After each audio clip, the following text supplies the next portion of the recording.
नमस्कार, तेज हरियाणा पर एक अहम अपडेट के साथ शुरुआत करेंगे। हरियाणा में 17 नए राष्ट्रीय राजमार्ग घोषित किए गए हैं।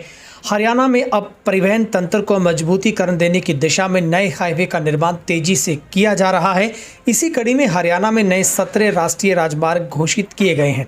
7 का काम पूरा हो चुका है, जबकि 10 पर काम जारी है। खास बात यह है कि पलवल, सोनीपत, सोहना, मानेसर के लिए 5618 करोड़ रुपए की लागत से हरियाणा ऑर्बिटल रेल कॉरिडोर का निर्माण किया जा रहा है। तो ये रेल गलियारा हरियाणा की तस्वीर बदल देगा। वहीं पर सिरसा जिला के सबसे इंपॉर्टेंट खबर है, चौटाला से लेकर पानीपत तक का एकदम नया ग्रीन फील्ड कॉरिडोर भी बनाया जाएगा, जो कि भारतमाला ए के नाम से इस काम को पूरे से शुरू किया जाएगा। उस प्रोजेक्ट में इसको शामिल किया गया है और ये हाईवे 152D को क्रॉस करेगा।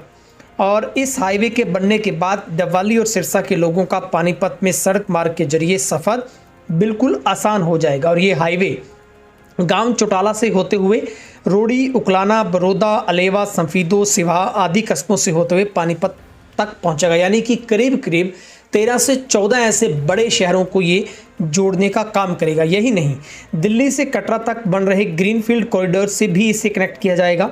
इस हाईवे के डिटेल प्रोजेक्ट रिपोर्ट, यानी कि जो इसकी पूरी की पूरी DPR होगी, वो जल्द ही तैयार हो जाएगी। इसी DPR बनाने के लिए 80 लाख रुपए जारी किए जा चुके हैं और रिपोर्ट बनने के बाद इस हाईवे का टेंडर होगा, निर्माण कार्य शुरू हो जाएगा। लेकिन अभी तक ये साफ तस्वीर नहीं हो पाई है कि ये कहाँ से, कैसे, किस किस एरिया से गुजरेगा। लेकिन हम थोड़ी इसकी डिटेल रिपोर्ट हम जान लेते हैं। करीब परियोजना पर लागत है वो 8000 करोड़ रुपए की है और ये कहाँ से गुजरना है। डबवाली, चौटाला से होते कालांवाली, रोड़ी, सरदूलगढ़, हसनपुर, रतिया, भुन्ना, उकलाना, लिटानी, उचाना, अलेवा, जिन जिला है, संफीदो, असंध और पानीपत तक ये पहुँच जाएगा।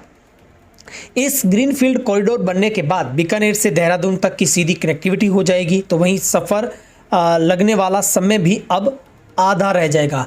दरअसल अभी कुछ समय पहले ही केंद्र सरकार ने हरियाणा को सड़क परियोजना का एक और तोहफा दिया। केंद्रीय सड़क परिवहन मंत्री गडकरी की ओर से गांव चौटाला से लेकर पानीपत तक की नई ग्रीनफील्ड कॉरिडोर को मंजूरी दे दी गई है। इस नए कॉरिडोर को सड़क परिवहन मंत्रालय के भारतमाला 2 में शामिल किया गया है। अब कैबिनेट की मंजूरी मिलने के बाद national highway authority of India ने इसके लिए विस्तृत परियोजना रिपोर्ट तैयार करने में जुट गया है और ये रिपोर्ट तैयार होने के बाद इस परियोजना पर काम शुरू होगा।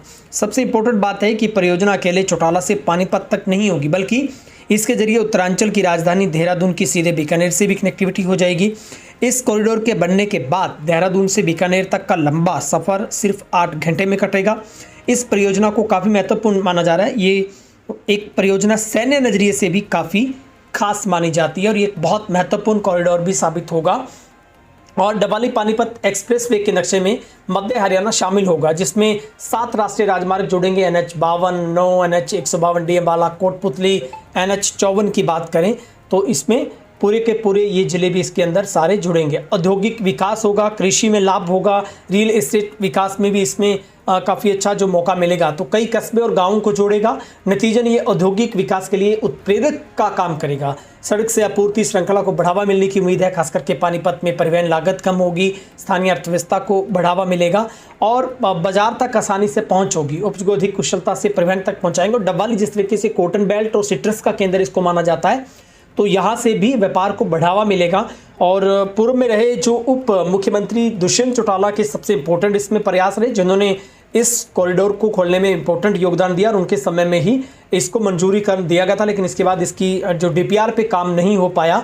और डबवाली पानीपत एक्सप्रेसवे का जो लक्ष्य हरियाणा के अगले विकास चरण का एक खाका तैयार करना है, आर्थिक विकास को बढ़ावा देना इसके लिए है। इस परियोजना में भी DPR पर चरण में काम चल रहा है। जैसे उसके ऊपर काम पूरा होगा, पूरा हो जाएगा, डिटेल जब आ जाएगी, उसके बाद इसका जो टेंडर लगेगा, फिर इसका वर्कआउट होते ही इसका जो काम है वो शुरू हो जाएगा। और ये माना जा रहा है कि 2026 में इसकी सीमा जो तय की गई है, ये 4 लेन होगा, प्रस्तावित है और इसको भविष्य में 6 लाइन भी किया जा सकता है। अनुमानित जो समापन है वो अक्टूबर 2026 है। लेकिन बहुत तेज़ी से हरियाणा में काम हो रहा है। आप भी कमेंट करके बताइएगा आपको इस हाईवे के बारे में कितनी जानकारी है।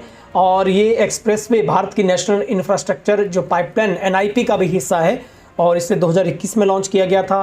और लेकिन डीपीआर खारिज होने के बाद इसका अभी तक जो काम है वो शुरू नहीं हो पाया था। लेकिन अब इसमें जो केंद्रीय मंत्री की तरफ से इसको मंजूरी दी गई, इस परियोजना को डीपीआर पर बहुत फास्ट ट्रैक में काम चल रहा है। हालांकि कई सारे डिजिटल प्लेटफॉर्म पर इसके कई सारे जो रूट प्लान भी आए हैं, लेकिन वो कंफर्म कुछ भी नहीं है।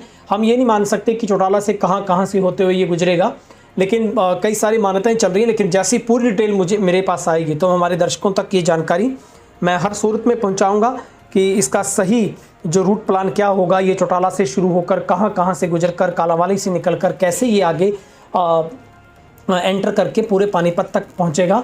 और बहुत ही महत्वाकांक्षी ये पूरी की पूरी परियोजना है। और इस हाईवे का जो निर्माण है वो अभी तक बीच अदर में है, क्योंकि राजस्थान सीमा से सटे डबवाली चौटाला से ये पानीपत तक बनने वाला नेशनल हाईवे की जो डीपीआर पर काम चल रहा है। 2 साल से इसकी डीपीआर केंद्र के पास जमा थी, उसके बाद इसके ऊपर मंजूरी आई, 80 लाख रुपए इसके ऊपर लगने हैं। 80 लाख की लागत से ये तैयार हो रही है और इस पर काम शुरू है। जैसी डीपीआर डिटेल प्रोजेक्ट रिपोर्ट जब पूरी हो जाएगी तो उसके बाद इसके ऊपर जो काम है वो शुरू हो जाएगा। फिलहाल आज की इस रिपोर्ट में इतना ही।